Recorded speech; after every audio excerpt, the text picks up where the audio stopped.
O Byung-Chul Han tá passando vergonha com o texto, tá? Tá passando vergonha. Eu tava numa live essa semana e me perguntaram o que eu achava do Byung-Chul Han. Eu falei que eu tinha um pé atrás, mas que eu gostava de algumas coisas. Perguntaram se ele era pós-moderno, eu falei que sim. Continuo gostando de algumas coisas, continuo considerando ele pós-moderno. E daí a pessoa que eu não lembro quem foi o camarada que recomendou, falou que leu um artigo dele chamado Por que a Revolução Hoje Não É Possível? Eu fui pesquisar, vi que era um artigo pequeno, era um artigo científico nem nada, era um artigo de opinião que você encontra facilmente na internet e que eu vou deixar aqui. E o legal desse artigo é que, depois de ler ele, ficou extremamente claro por que eu tinha um pé atrás com ele. E por que agora esse pé atrás é muito mais do que um pé atrás, tá? É quase uma invalidação da maior parte das coisas que ele escreve, embora mantenha a ideia de que existem alguns elementos interessantes que eu vou deixar bem claro aqui também, como que você pode ler Byung-Chul Han, mantendo os elementos interessantes, porque ele sim, ele é brilhante, tá? Eu defendo muito que pessoas inteligentes, pessoas brilhantes, conseguem escrever um monte de besteira, dependendo de para onde elas estiverem direcionadas. Só para lembrar, né, que embora eu realmente goste de algumas coisas, até posso comentar sobre isso, se for interesse, né? Se as pessoas que me seguem tiverem interesse em Byung-Chul Han, então assim, se existir interesse, eu posso falar das coisas boas do Byung-Chul Han. Mas a verdade é que o único vídeo que eu tenho sobre o Han é um vídeo criticando, tá? Inclusive veio gente pistolar, meu Deus, não acredito que você está criticando ele. É um vídeo criticando de maneira moderada e agora não é uma crítica moderada. Agora é uma crítica bem ferrenha, porque realmente esse artigo me deixou com um pouquinho de raiva, eu não nego. Vamos ao artigo. Por que a revolução hoje não é possível?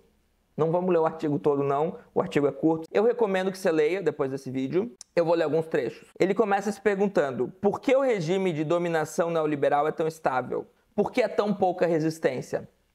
Uma boa pergunta. É uma boa pergunta e seria legal ter uma boa resposta. Infelizmente, o Han não tem. Ele começa preparando o terreno. O poder estabilizador da sociedade disciplinadora e industrial era repressivo. Os proprietários das fábricas exploravam de forma brutal os trabalhadores industriais, o que ocasionava protestos e resistências. Nesse sistema repressivo, são visíveis tanto a opressão como os opressores. Existe um oponente concreto, um inimigo visível diante do qual a resistência faz sentido. Ele está colocando no passado? Ele está falando que a opressão, a violência está no passado?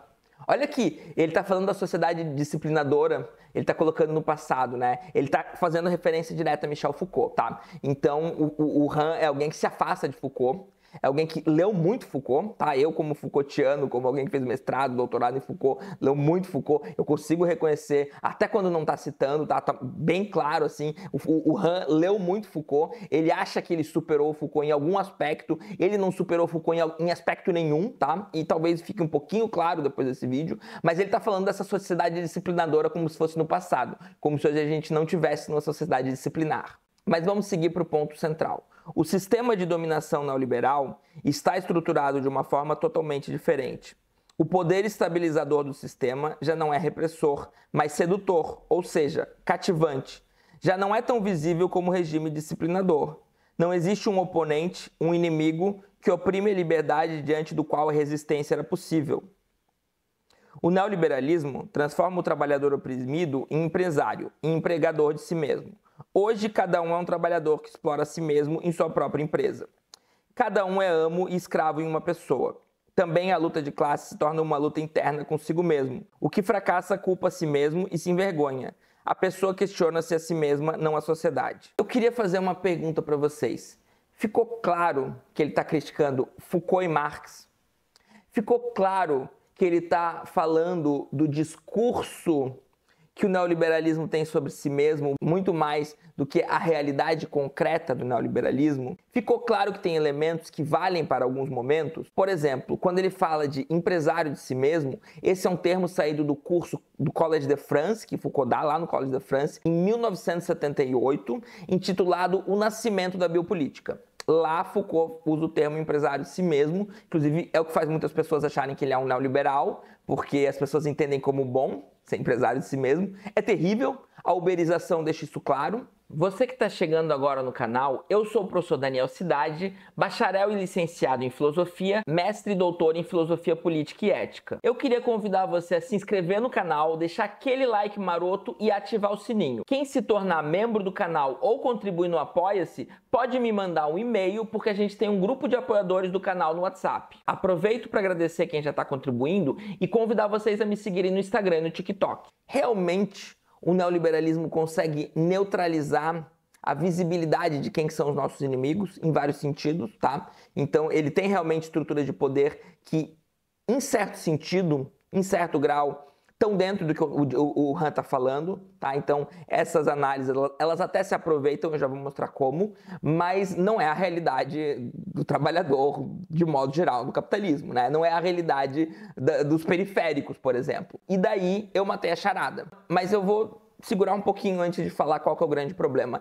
O grande problema não é que ele critique Marx e Foucault, tá? Seria legal até se ele conseguisse fazer boas críticas a Marx e Foucault. Vamos com mais algumas passagenzinhas problemáticas?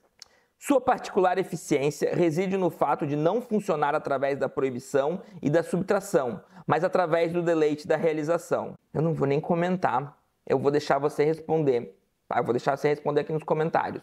Não existe proibição e subtração no neoliberalismo? Você realmente acha que o capitalismo de hoje é sobre deleite e prazer? Você não acha que tá todo mundo meio doente, adoecido, transtorno, fudido?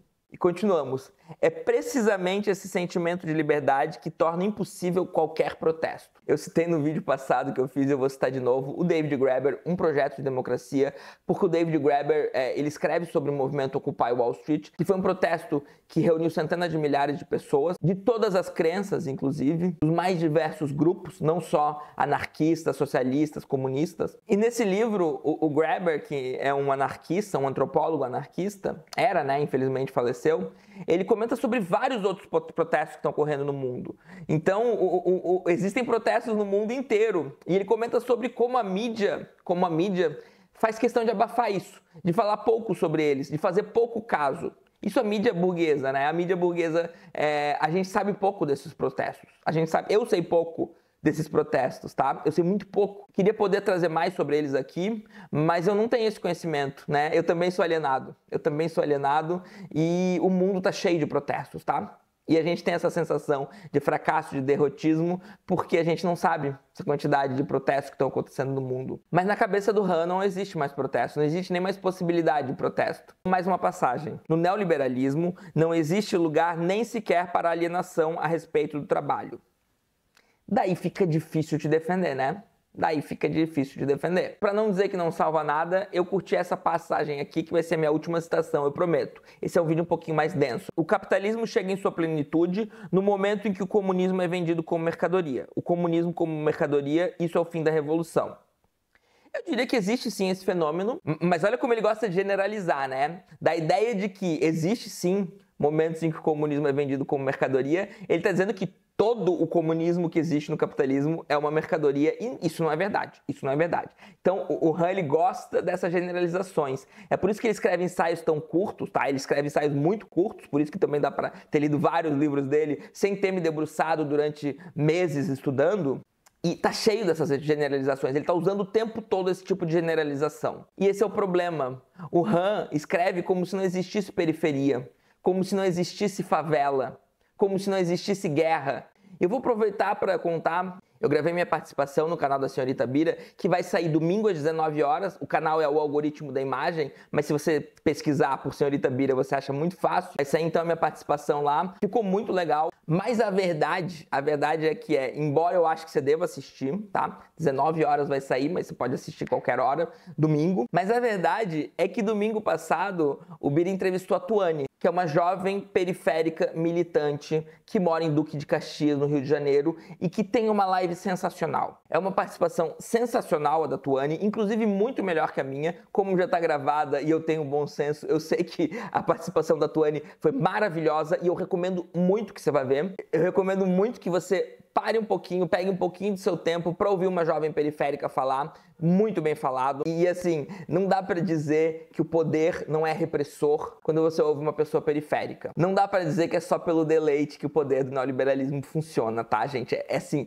simplesmente não tem defesa. E eu acho que essa é a charada que eu matei no Byung-Chul Han. Ele escreve como se a periferia não existe, ele escreve como se as guerras não existissem, ele escreve como se não houvesse um genocídio na Palestina, ele escreve para o Vale do Silício. Todas as análises do Byung-Chul Han são válidas e brilhantes se você está escrevendo única e exclusivamente para o Vale do Silício, para a pessoa que tem um emprego de 8 horas, que tem uma boa formação e recebe às vezes até legal, mas que está sofrendo burnout, que para ganhar bem, essa pessoa tem que estar o dia inteiro no WhatsApp, essa pessoa tem que estar o tempo todo trocando de empresa porque ela pode ser demitida quando ela não serve mais para nada para aquela empresa, e daí como ela tem uma excelente formação, como ela é muito inteligente, ela vai para outro e ela está num ambiente bonito de trabalho, ela está na Califórnia ou ela está em outros centros industriais todos bonitos, né? E daí tem cervejinha na geladeira,